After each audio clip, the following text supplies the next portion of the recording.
Where's everybody? Greetings, greetings, greetings. All right, this is primarily for 4A, who has their test tomorrow.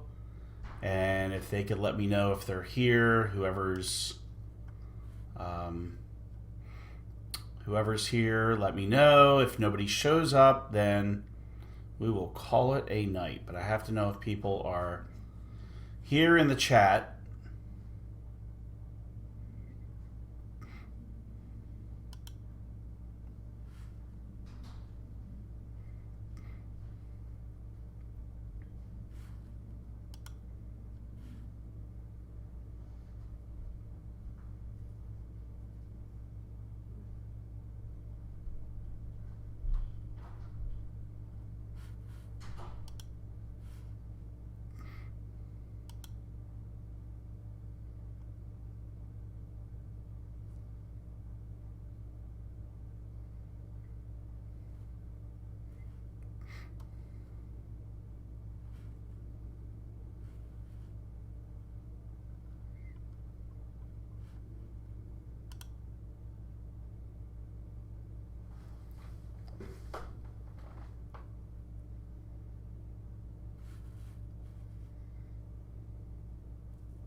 Okay, so 8 o'clock, here we are.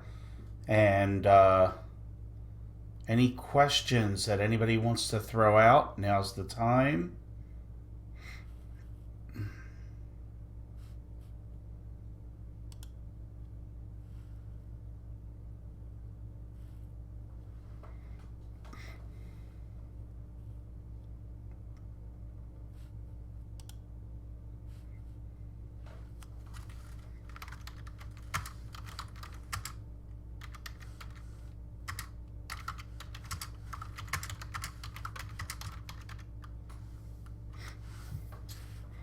Okay, hello to Matt, hello to Emily.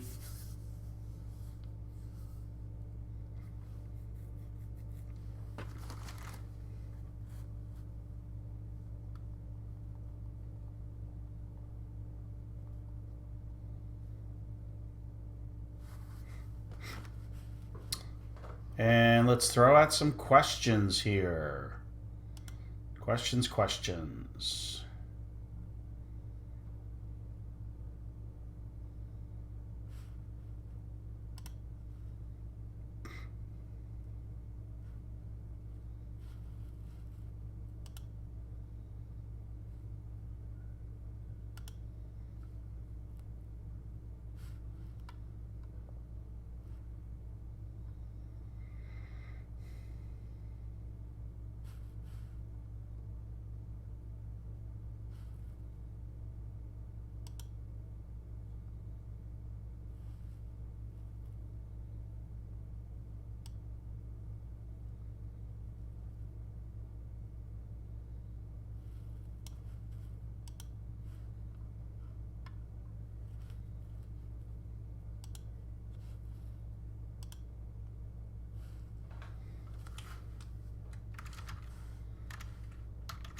And Mirari's here too. All right, so we got 4 of you from 4A, 4B, and period 1 have taken the test, unless anybody has missed the test from that class.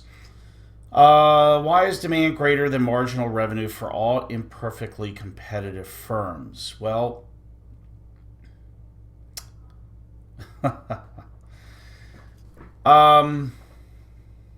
okay. Well, before, when we had perfect competition, our demand curve and marginal revenue, they were all the same. So remember the Mr. DARP? It was a perfectly elastic curve. And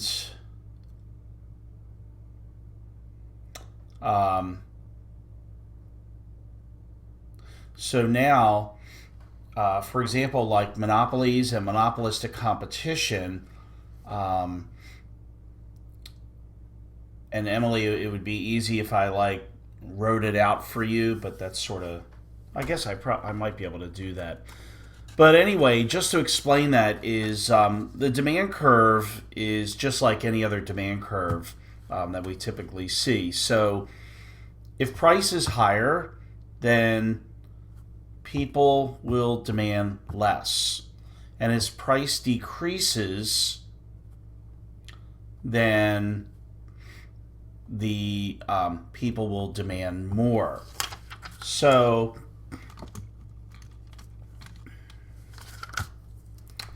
let me go ahead and with demand,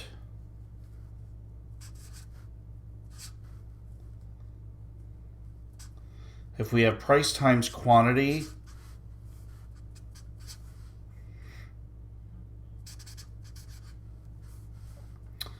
and that's going to give us our total revenue. So if it's $7, we're going to demand 1. and the total revenue is going to be 7. And if price goes down to 6, they're going to demand 2. Total revenue is going to go up. Price goes down to 5, quantity is going to be 3. Price goes to 4. Okay. Price is 3, and then we demand 5. So what starts to happen here, and I'm going to show this to you on the screen, Emily, is that marginal revenue is decreasing.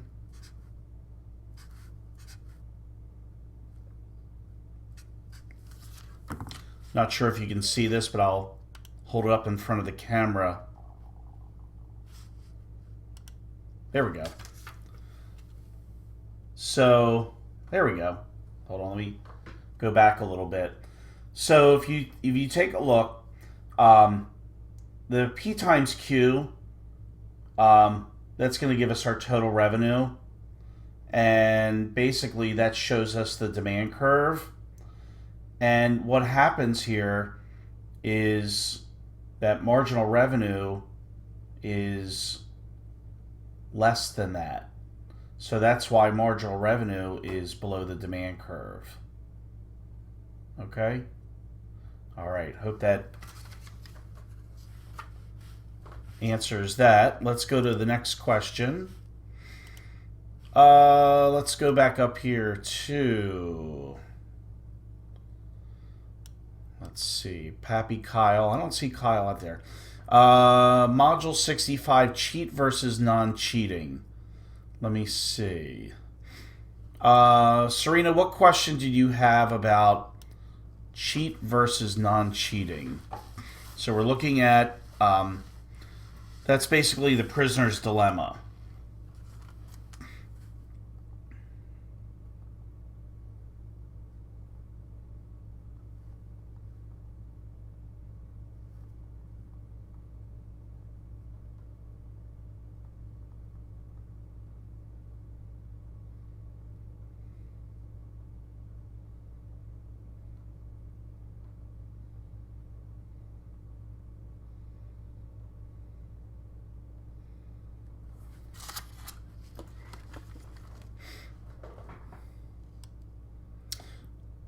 Murari, why is MR equals MC profit maximizing? Well, because if MR is greater than MC, I mean that's that's good. But if MC is greater than MR, you don't want to produce at that point. So the ideal point that you want, you're going to maximize your profit at marginal revenue, the point where marginal revenue equals marginal costs. This is your marginal analysis.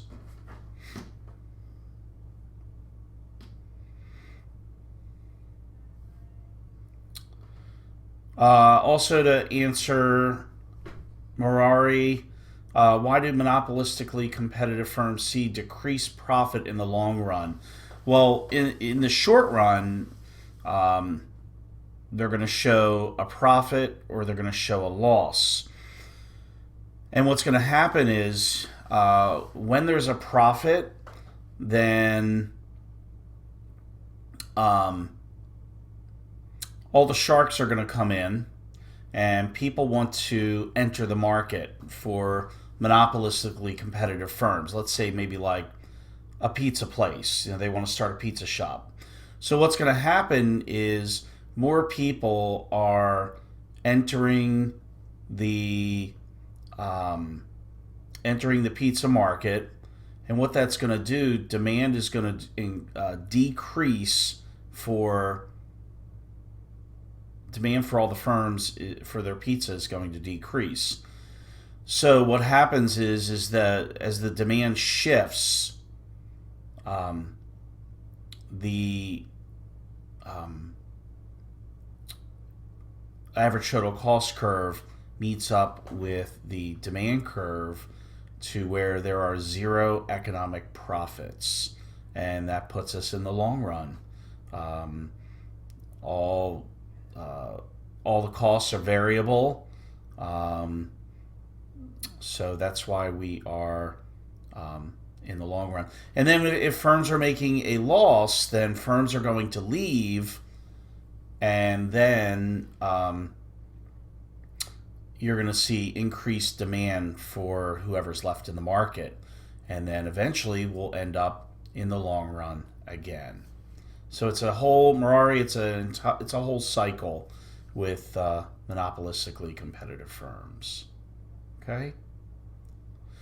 So they kind of bring the market down. Yeah, it could be. I mean, it's a whole cycle. So, let me see what Serena had to say.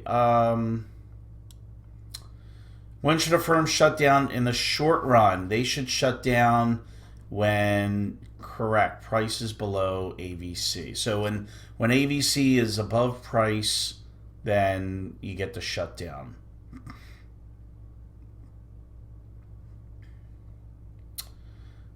The thing that is irrelevant to its decision to produce or shut down in the long run, I think you're thinking about the only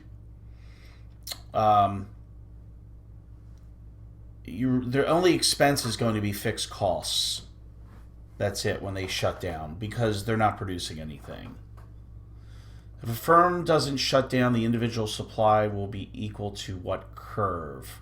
The supply curve is the marginal cost curve, Serena, just to let you know.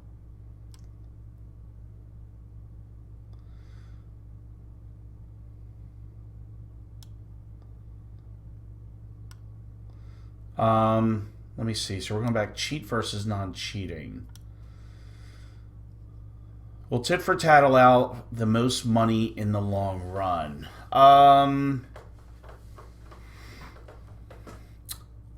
mean, it could. I guess it depends on the payoff. I think sometimes Nash equal. It depends on what the payoff matrix says.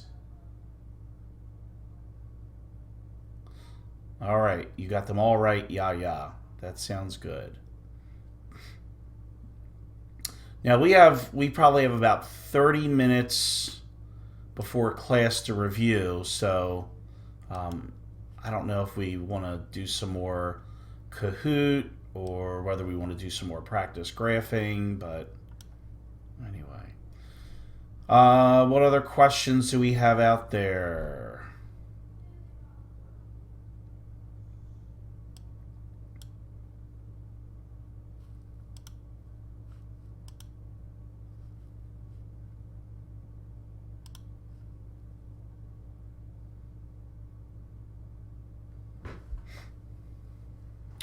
No graph. There's like tons of graphs here in this unit, and I am ready to graph. So throw out some graphing questions. I'm ready. Come on, graphing. Yeah, we will graph. We'll definitely. Yeah, we'll graph. We'll use the whiteboards tomorrow. We'll do that for first 30 minutes. All right. How does quality differentiate goods? Merari says, well, you could have, I mean, the brick oven pizza is different than getting pizza from Domino's. Usually, like, if you go to Coal Fire, you're going to end up paying more money for the pizza there than you are with Domino's pizza. So generally people say, oh, that, brick oven pizza or the wood burning pizza is really, really good. So, all right, graphing. Let's see. Could you please review your expectations regarding different types of graphs, as well as what you should be able to derive for them? Isn't the test on the graph on the test going to be the monopoly? Yes, there is a monopoly graph, and it's more or less having to interpret it. So there's, I'll tell you right now, there's the payoff matrix is one of the FRQs. or game theory, and the other FRQ is interpreting a Monopoly graph. You won't have to draw the Monopoly graph, but you'll have to know how to interpret it. So, socially optimal fair return against the graph. Yes, absolutely. Good question, Eric. Let me go to my paint. Here we go. All right, so here's the demand curve. I'm also going to call the supply curve.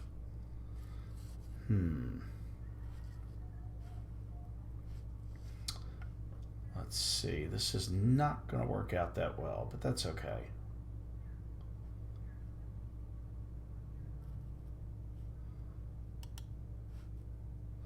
Okay, this is also the marginal cost curve, and really it should be coming up like that. I didn't really reposition that very well, so anyway. Okay, let me go to my paintbrush.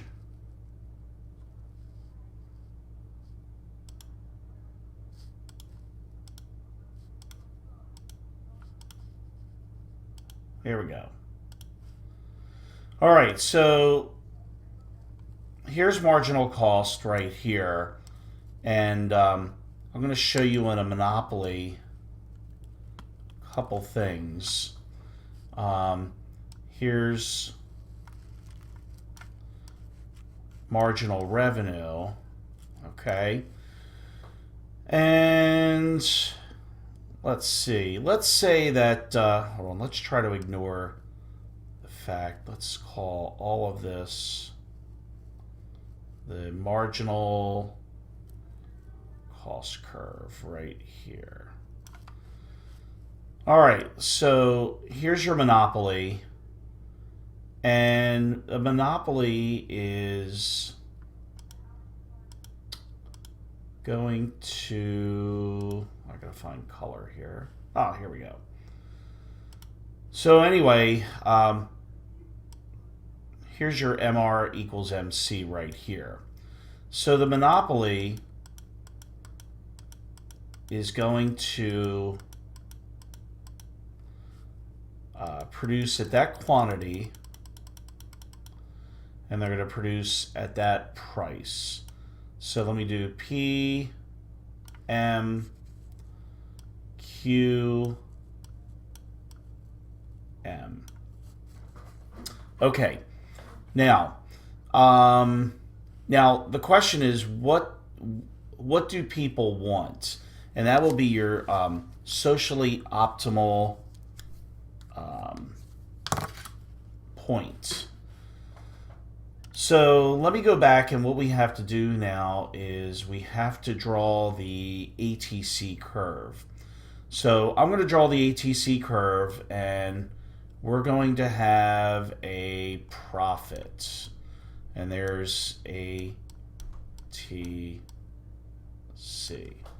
Okay. So the socially optimal point at where people want this from a Monopoly is going to be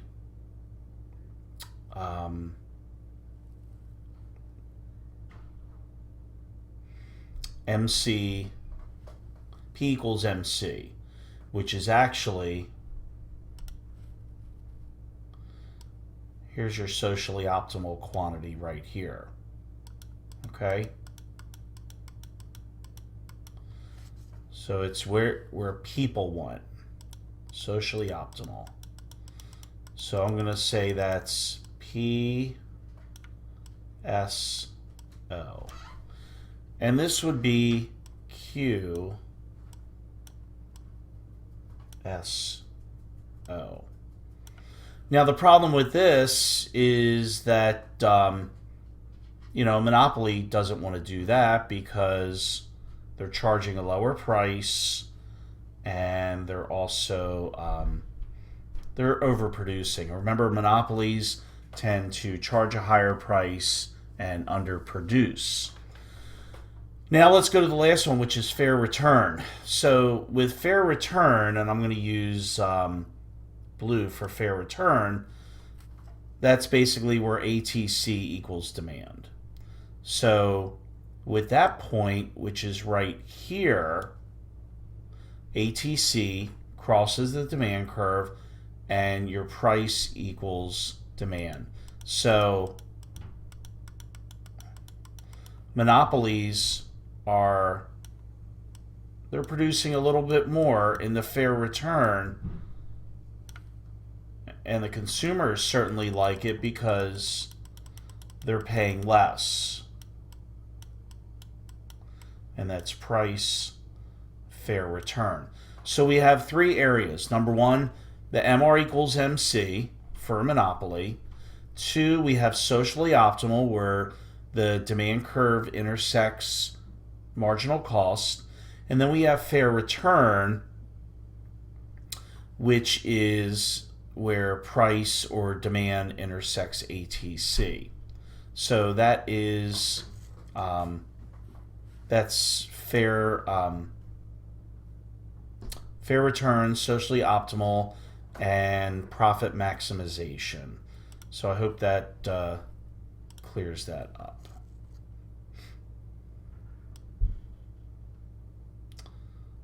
Let's see. Socially optimal, Merari, is where people demand. Remember when we talked, it's sort of like allocatively efficient, socially optimal.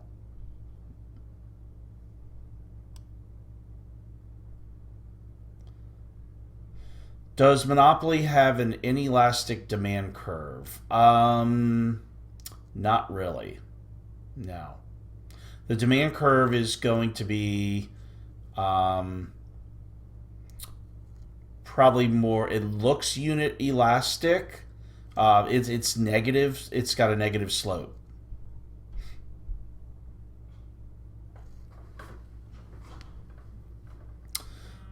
Let's see, who else has questions? Let me go down. Yeah, Serena, there is a monopoly graph. You'll have to interpret it. You'll have to identify different points on it. You won't have to draw one, but you'll have to know it. And some of the multiple choice questions will ask about monopolies also, and maybe have an example of a graph. So that's there too. Nash equilibrium is both player picking what benefits them. So it's quite the opposite, I guess, or much different than dominant strategy, where one player does something without regards to the other. Nash equilibrium, you take into account what both are doing that benefits them. So yes, you are correct. Oh, Avery's here. Hello. Let's see what else. Merari, where's ATC? I drew it up there. Why not? Is it the only producer in its market? I'm a little confused by that question, but in a monopoly, they are they're the market and the firm. They're the industry and the firm. So that's why there's only one graph and there's no side-by-side. Torrance, let's see. Can you show how a competitive monopolistic market is interpreted differently from an unregulated market or monopoly?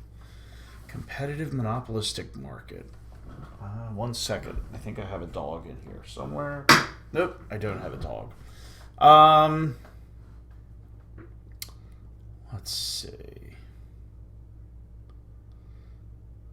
Interpreted differently from an unregulated monopoly. Let me take a look at the review guide real quick. And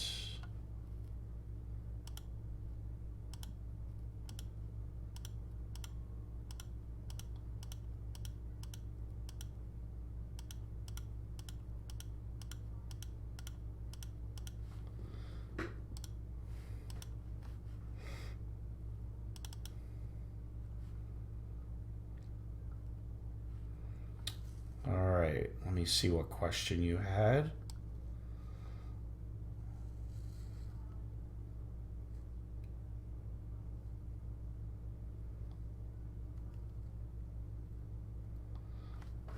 Almost there, Torrance. 1 second.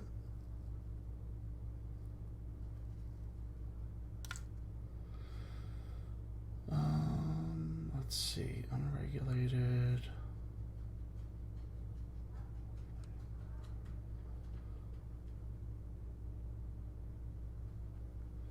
And let me go back for a second. Where? Let me see. Torrance, real quick, what page was that from on the review guide?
Hey, David, how you doing?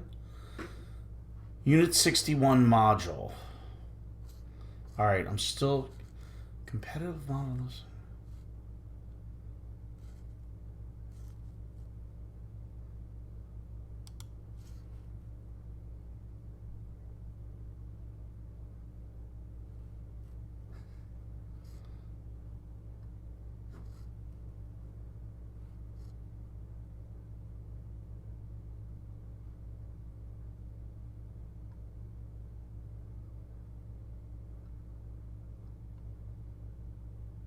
I don't see anything on a competitive Monopoly. Maybe I'm missing something. I'm just looking.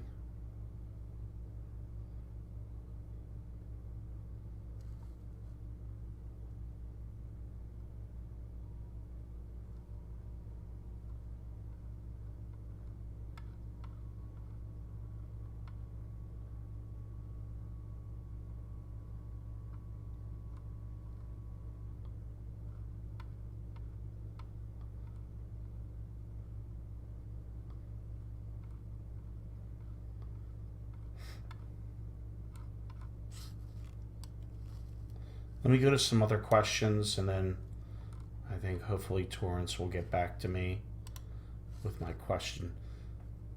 Oh, under Monopoly practice, let me see. 2 or 3. All right, let me take a look.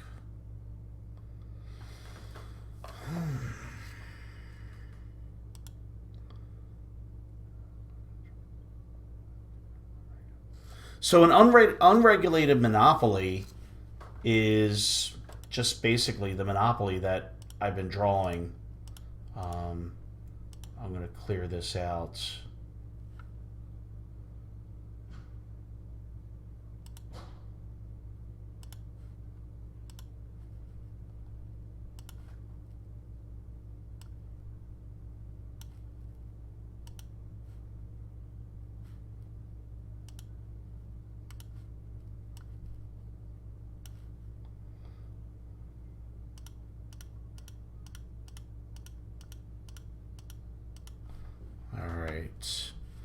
So let me go to, did you mean perfectly competitive market? Let me take a look under Monopoly practice.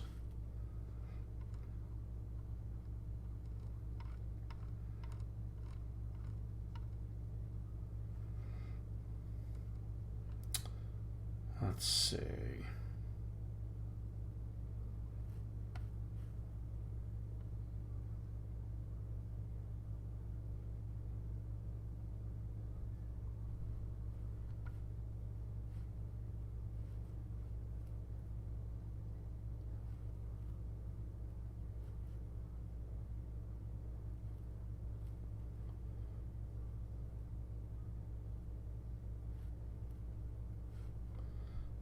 Not sure. Oh, I see. If this was a competitive market. Okay. So you're looking at the one that's already drawn, right? It's on the second page in the middle, correct?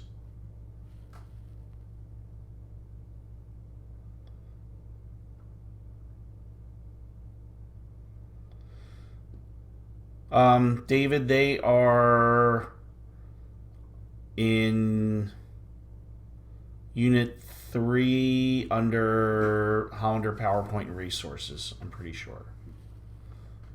Okay, got it. I see where you're looking. Okay, so... All right, so Monopoly practice. So if it was a competitive market, hopefully you've got that in front of you.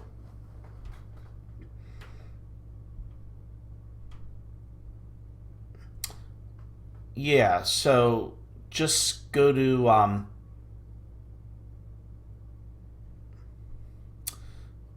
you're going to, if it was competitive, you wouldn't worry about that marginal revenue curve right there.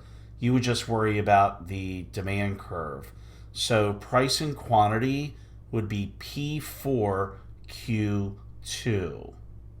So it's where MC crosses the demand curve. And consumer surplus would be at that point C, so it would be C, A, and P4. And then the rest below that would be your producer surplus. If it was unregulated monopoly, then we would have that MR curve there, and we would go to MC, MR equals MC, profit maximization, and your price and quantity would be P5Q1. So if it was a competitive market, then we're going to go to the demand curve, where marginal cost goes to the demand curve. Unregulated monopoly is what you've seen in class just about all the time. So MR equals MC, and profit maximization, quantity, and price. Hopefully that helps. Could you also go over how consumer producer surplus looks like on a monopoly graph in short run and long run? Absolutely. Let me go to my... I gotta erase paint.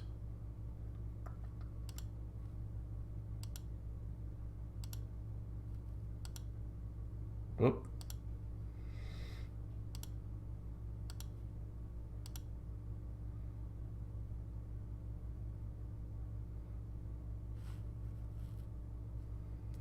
Okay.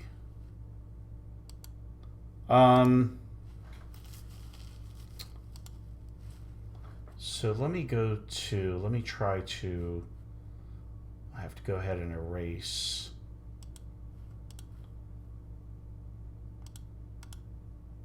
Oop. Gotta keep that there.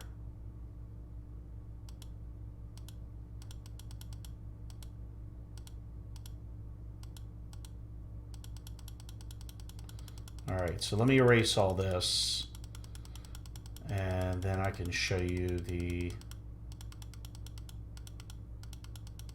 producer and consumer surplus. I think I have to set up another one that's a little more friendlier. Okay. All right, so producer, consumer surplus, deadweight loss, and the whole deal. Let me go ahead and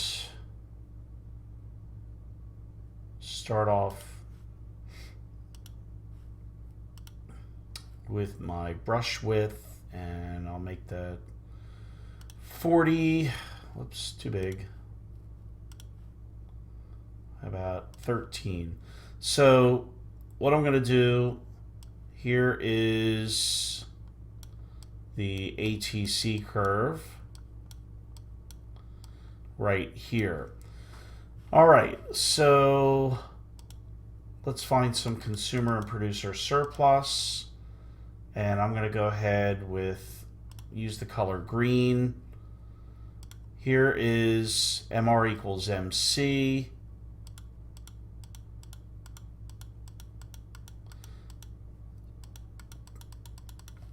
And if I go across, here's P1, here's Q1. All right, so what happens with monopolies, obviously, is that the producer has a lot of control. They raise the price on consumers, and they limit quantities. So what happens here, if this is what the consumer pays, then this whole area, and I'm going to shade this in, I guess, in green. This whole area right here, because this is our point where we pay, this is going to be consumer surplus right here. Okay? CS. All right. Next would be producer surplus. And I'm going to put that in red. All of that is going to go down here, right here, and that's producer surplus. And then that area right there is, or should be, your deadweight loss.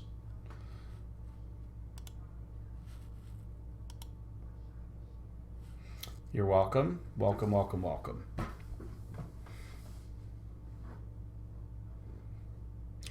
Hopefully that, in the long run, we're just looking at the short run for that, for consumer and producer surplus. That's it.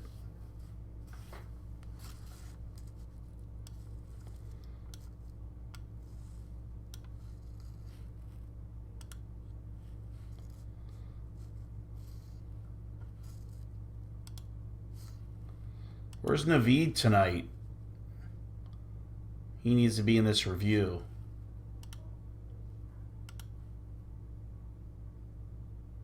Eric, do you have any other questions? Does that work out? Hopefully.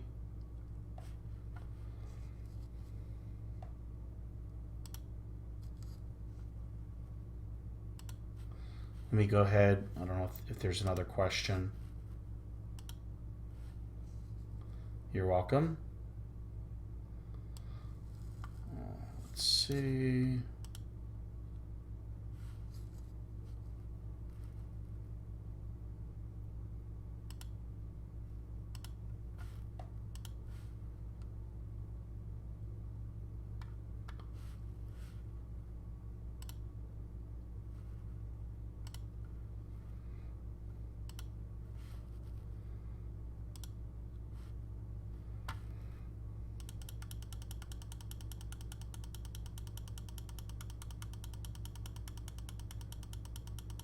So I'm going to have, when we review for the midterm, I'm going to have to have all kinds of different graphs on here.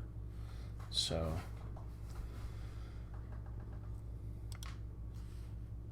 all right. Any other questions? 841.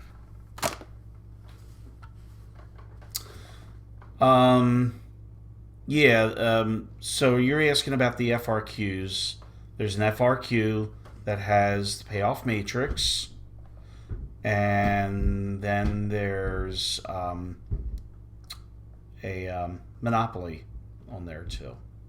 But there are questions on multiple choice where you'll see perfect competition, monopoly, and monopolistic competition graphs.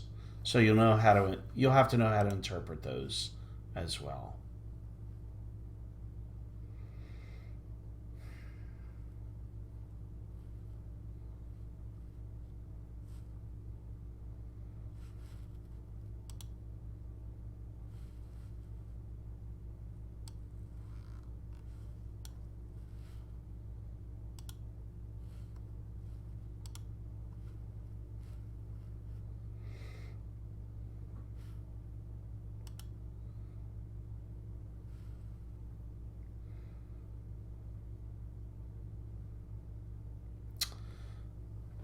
Can I show all 4 market graphs in the long run? Yes, the test in general. So it's imperfect competition,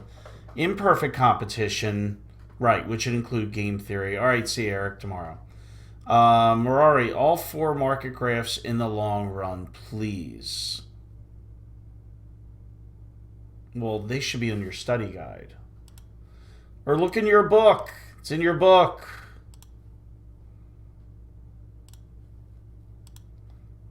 Or look at Clifford. Look at his videos. It would take me too long to draw all that stuff, and you should know how to draw all that stuff. That's not a clarification question. That's let's see how we can make me draw constantly.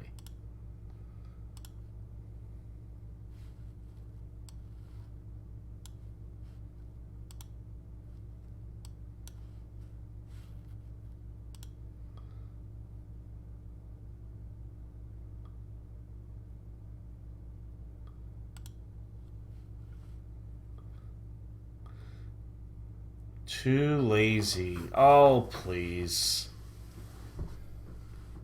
Enough.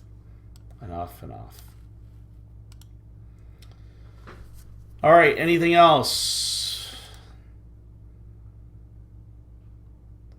Last chance before I hit the button of signing off for the night.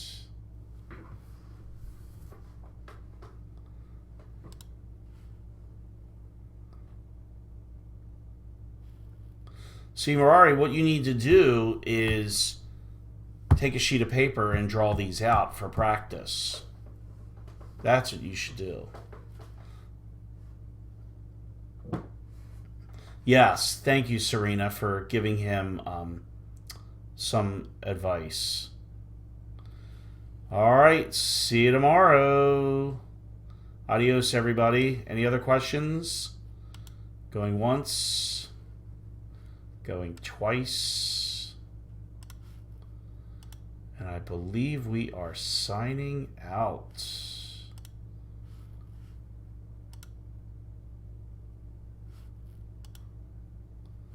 All right, see ya. Night, night.